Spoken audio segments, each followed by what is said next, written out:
So this little video is just a little bit of fluff that I wrote years and years ago. When I used to stay up late at night on Bolter and Chainsword and just write bits of fluff about my army.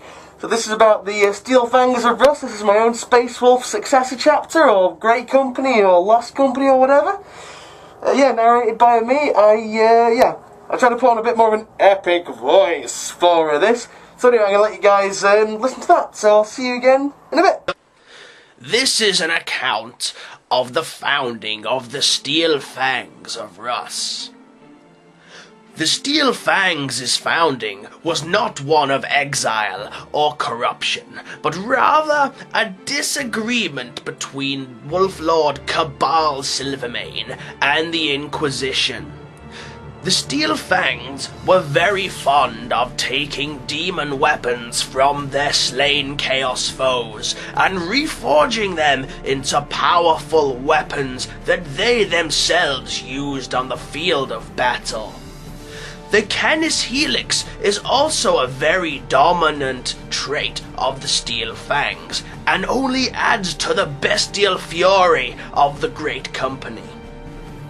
Because of these two things, this drew the attention of the Inquisition on more than one occasion. One particular occasion, however, Cabal Silvermane was confronted by an Inquisitor of the Ordo Malleus, who accused Cabal and the Steel Fangs of being tainted and corrupted by the ruinous powers of chaos. This did not go down well with the Wolf Lord, as he then proceeded to beat the Inquisitor and leave him on a very hostile planet. Immediately after the incident, Cabal consulted the Great Wolf, Logan Grimnar, and upon recommendation from the old wolf himself, made himself scarce. He and his great company roamed the galaxy for tens of years, trying to find a new place to call home, and in the end settled on a planet very similar to Fenris itself. However, the planet was home to a large brood of tyrannid organisms, which had become separated from their hive fleet. A great campaign began to cleanse the planet from the Xenos threat, and it was during what was to be the final battle that Cabal sadly fell. He was stricken down by an ancient Carnifex monstrosity.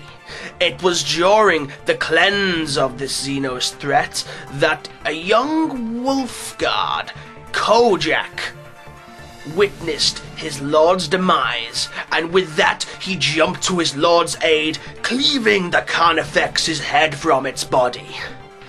The young wolf guard held his lord in his arms, and with Cabal's last words he proclaimed Kojak his successor, and with that he died.